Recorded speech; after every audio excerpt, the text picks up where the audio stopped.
What's going on, guys? I'm back again as promised. For those of you that are new, my name's Andrew. I play in a band called Interloper.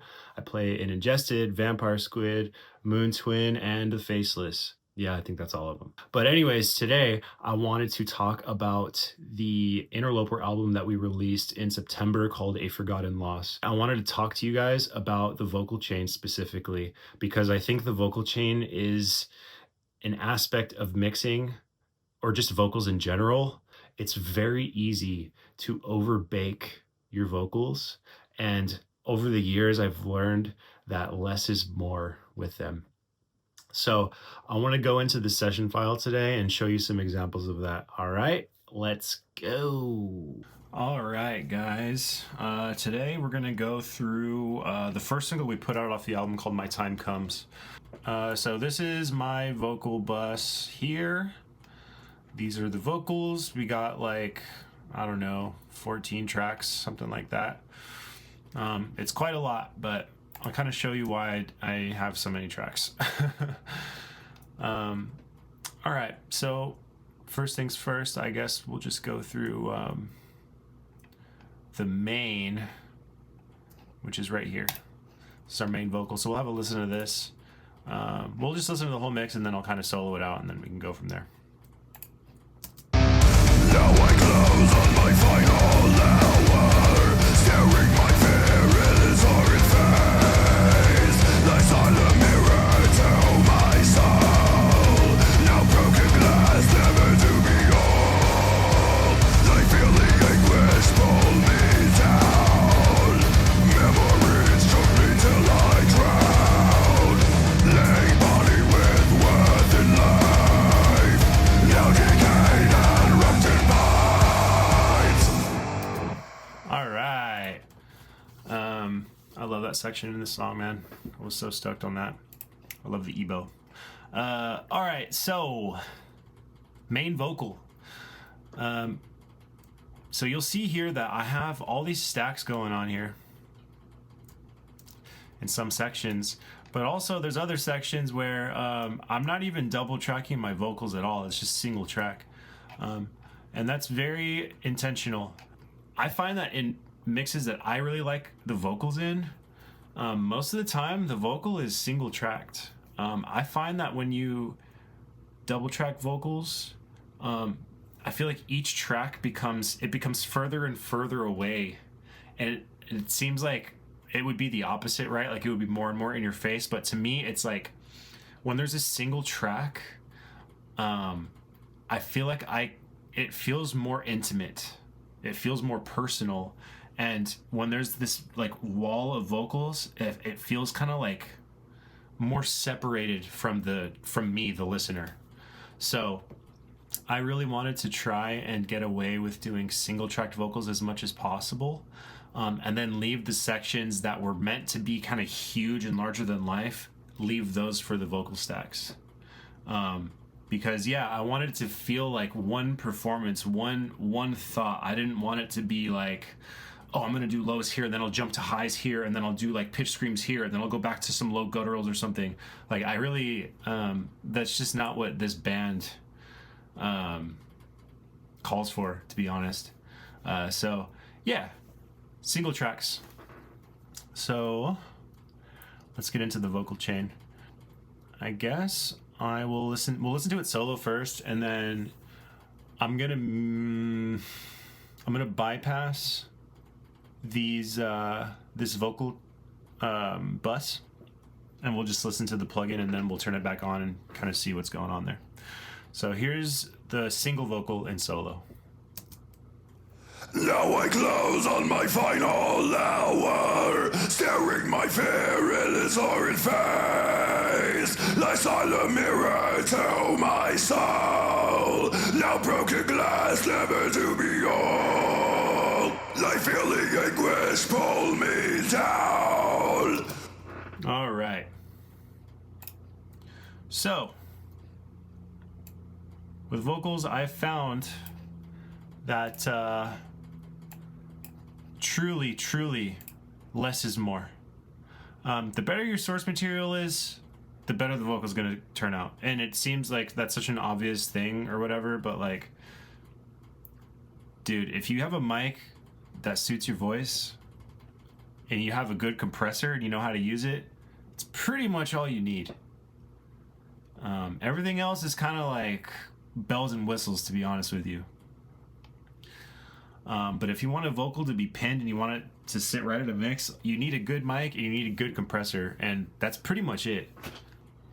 First thing on my chain is going to be the lovely SSL native channel strip.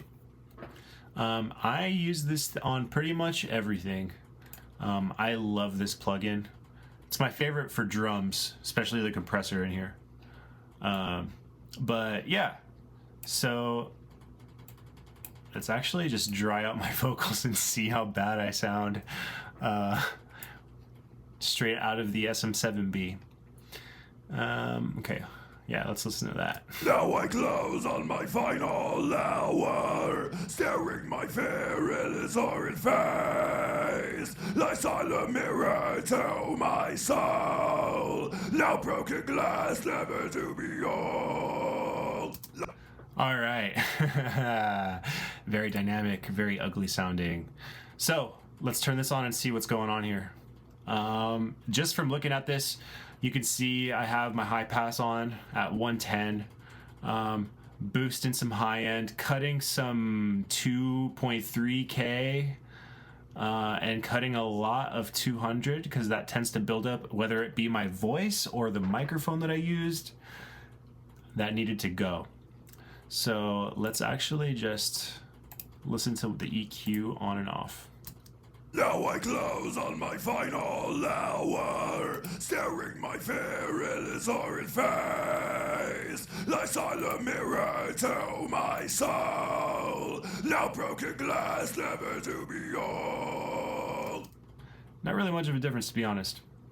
And yeah, let's see what this compressor's doing. Now I close on my final hour, staring my fear in his horrid face. Like silent mirror to... So you can see that at this stage, I'm using this plugin much more for the EQ and the coloration.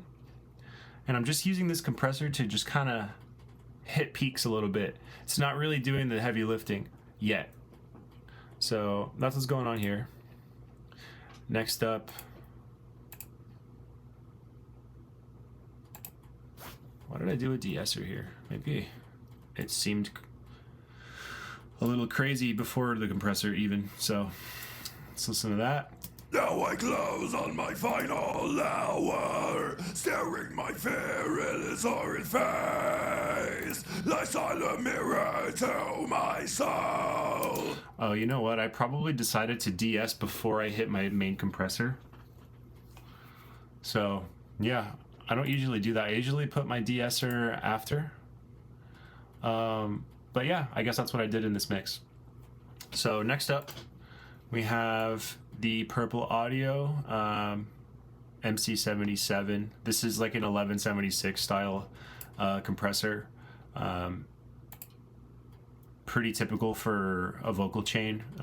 I really liked this one. I was kind of between like 3 different 1176s when I was doing this mix, and I think this is the one that I settled on being happiest with. So yeah, let's hear the largest difference right here in the quality of the vocals and how much this improves the performance. So this is off. Now I close on my final hour, staring my fear in his horrid face. Like silent mirror to my soul, now broken glass never to be old. Like feeling anguish pull me down. Now it sounds like a metal vocal. This type of compression here is so important for extreme vocals. These extremely responsive, like FET style compressors, like an 1176 style or like a distressor style compressor, that is going to be what you want on your vocals to make them sound the way that they do on records that you like. And you want to do a very fast release and about like a medium to a slow attack. The slower your attack is, the more your consonants are going to poke through, and it's going to sound more and more like, I guess like aggressive, like spitty or something. Going this way more and more is going to make the vocals do that more and more. You want to be, and honestly, like regarding this input and output, you want to just be feeding as much as you want into there until it sounds like the way that you envisioned vocals to sound, to be honest. I don't really think there's too wrong of an answer. I guess like if you go too crazy with it, it kind of falls apart, but you will hear that you're kind of killing all the dynamics in the vocal. Once that like percussive aspect that the compressor brings starts to go away, that's when I feel like you've gone too far feeding the input into the compressor. That's probably the best advice I could give to dialing one of these in. The final step on the main vocal chain is one of my favorite plugins, Decapitator. I love this plugin on vocals. I love it on snares. I love it as a parallel distortion track on vocals. That might be something that I show you guys in another video. But yeah, this is a really versatile plugin. It makes things sound really good by making them sound bad. So yeah, let's listen to my vocal without, and then we'll listen to it on. Now I close on my final hour, staring my fear in its horrid face. And on. Now I close on my final hour, staring my fear in its horrid face. Like silent mirror to my soul, now broken glass never to behold. So, this is a really extreme plugin, but I'm doing extremely subtle moves. Like, I literally have the drive at 0. It's just like the input. That's it. I'm not driving it at all. It's just kind of warming up the vocal and adding a little bit, tiny bit of distortion to just make sure everything that I did in that compressor is consistent. It's kind of like a fail-safe, I guess, and also like coloration. So that's the last thing on my main vocal. That's really it. You guys heard with this Decapitator instance, off and on, like I really could have gone either way. Like if I had this plugin not on here, I would have been just as happy with the vocals, to be honest with you. Now that the main vocal's out of the way, we'll go into the vocal bus. And then after this, I kind of want to show you guys the way that I approach delay and reverb. So yeah, onto the main vocal bus. Once again, we have one of my favorite plugins here, which is Kive Tape Face. Damn, every plugin's my favorite plugin, huh? We'll listen to this off and then on. Now I close on my final hour, staring my fear. Now I close on my final hour, staring my fear in its horrid face. So you can hear how much that's doing to the vocal. I have the saturation knob. I literally just dime it on, and this is on everything. One of the benefits of doing this, obviously it makes the vocal sound more desperate and cool to me. It colors them nicely, but the other really cool thing about this is if you had any doubts about like how glued your vocal groups sound, like if they sound like they're together or unified and stuff or not, this plugin will definitely make sure that they sound that way. So I'll go through this this stack right here, and we'll hear off and then on. Weightless, worthless, staring into blackness. Life. All right, and then with the tape on. Weightless, worthless, staring into blackness. Life. Yeah. So even with it off, like the vocals do sound pretty like unified anyways, but I feel like this saturation instance in this plugin just adds so much desperation to the whole performance. So that's why I like this one on here. Next we did our typical soothe here. I guess I have some build up in my voice right in this area, especially with these stacks. This area really builds up in my voice. So let me just turn that on and you kind of can see what's going on there. Worthless, staring into blackness. Life failed to find my way. Yeah, so it's just kind of taming that mid-range there. Next up, we have our first parametric EQ so far. And although I already high passed on the individual tracks, I like to do another high pass. So let's listen to, I guess, this stack with the vocals, or I'm sorry, with the EQ off and then on. Worthless, weightless, worthless, staring into blackness. Life failed to find my way. Careless. So yeah, you can hear mostly what you're able to hear is this right here. This like borderline, I guess I would call it the low high end. This area gets pretty nasty with all these stacks, at least with my voice. So I kind of just did a nice little shallow scoop out of that area, and that seemed to make me happy. Next up we have this Pro MB instance here, and with Pro MB, I really don't like to overcomplicate things. I really only use this plugin for like 3 things. I'll use it to control palm mutes in guitars. I use it as a de-esser, and that's it, really. So when it comes to de-essing, I just like to go into the presets, man. Like there's a de-esser right here, de-ess and enhance. It kind of adds a little bit more high end back while it de-esses.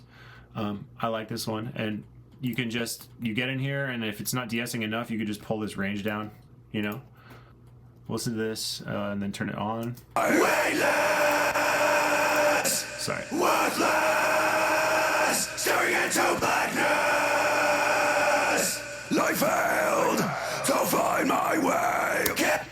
So yeah, this is really just keeping the low end in check from building up. I would say of all the things to worry about with like vocals, it's this. Just making sure to like your low end is in control, and at least when you're dealing with mixing stacks of vocals like this, things definitely build up, and you won't really see that too much on the individual tracks, but you will see it on the buses. So I think this preset actually only has this band, but I added this one on, and I do it just so that it really only engages when there's a vocal stack. I don't think that it's active really. Right here, let's see. I don't think it'll be active. Adore everything. Oh, okay. Now what worth am I? What worth am I?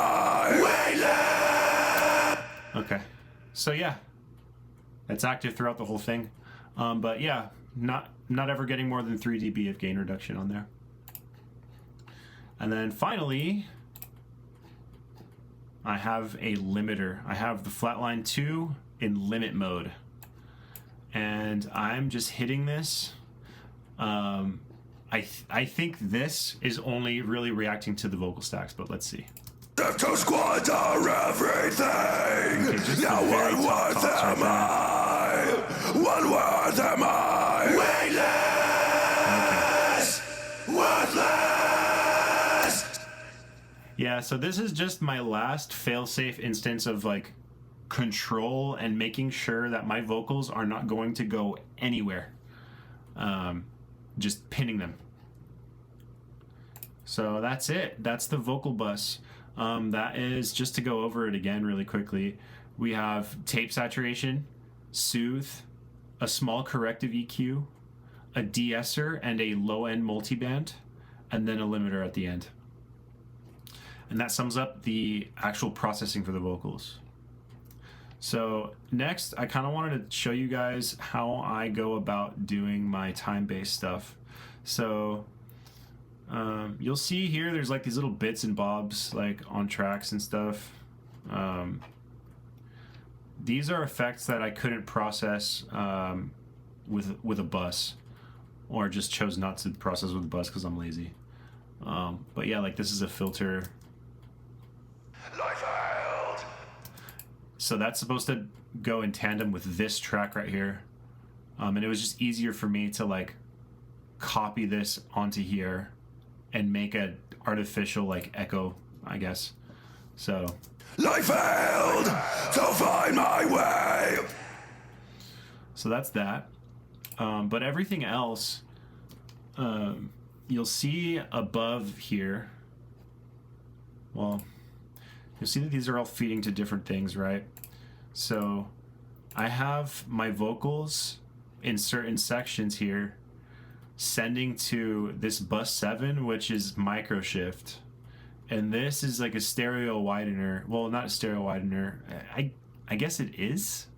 I guess it is, and it isn't. It sounds kind of like chorus to me, but yeah, it's a stereo effect that you can basically set a mono source, and then you can feed stereo width out of it with that plugin.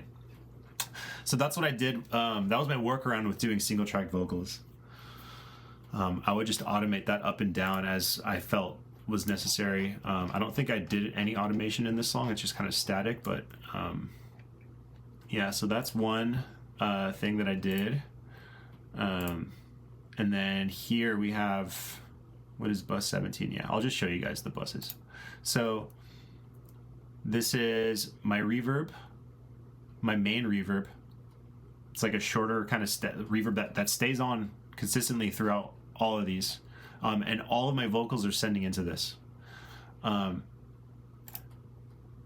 Clean grid delay. Okay, I'm not using that, I don't think. Or that might be a delay for my pitch screams.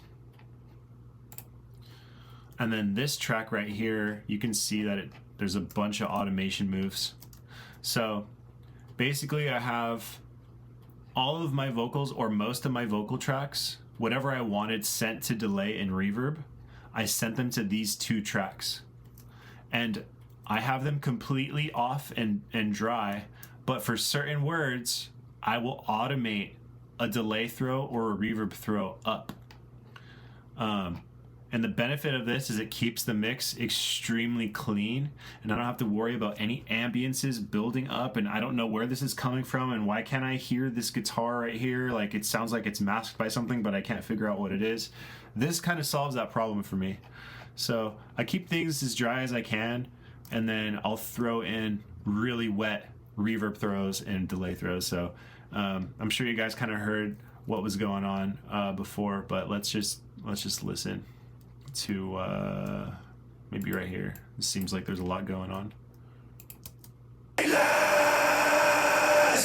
Worthless, staring into blackness. I failed to find my way. Careless, never looking at the future. I failed to find my way. Yeah, so I'm just writing the reverb and the delay, and that other vocal, the kind of the response track here, is not sending to that. So it's only these stacks that are sending to that reverb throw.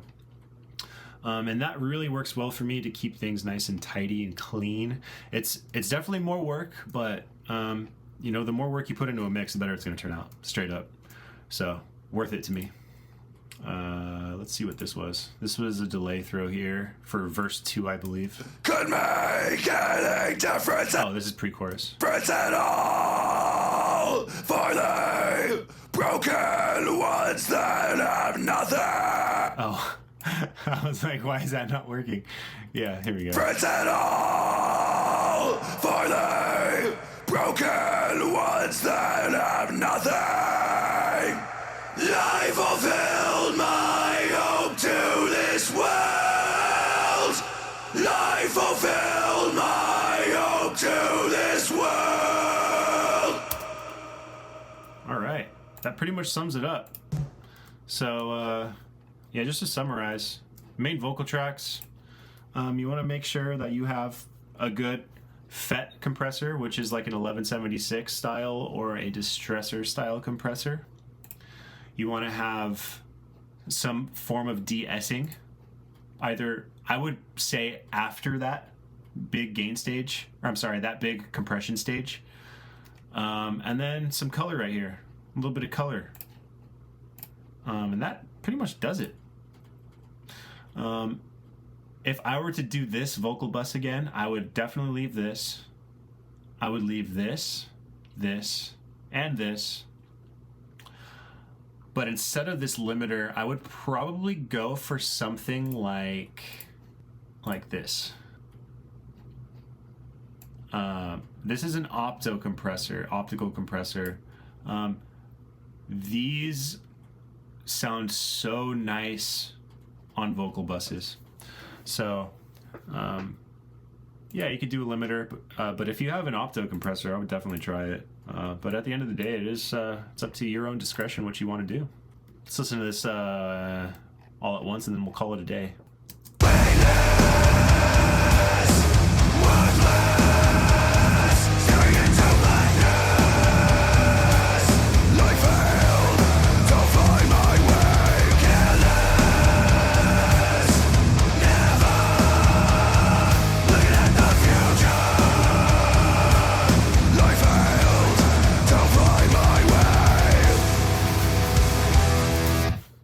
Thank you guys so much for checking this video out. I hope that you got a lot out of it. I know that when I was in my first couple of years of mixing, I would have really benefited from a video like this. So the whole goal of making these videos is to help you guys, and also to let you know that if you need somebody to mix your music, hit me up. Don't be shy. I'm happy to help. I love mixing. I've been doing it for 14 years, so yeah, feel free to reach out. Thank you guys so much, and I'll see you on the next one, okay? Peace.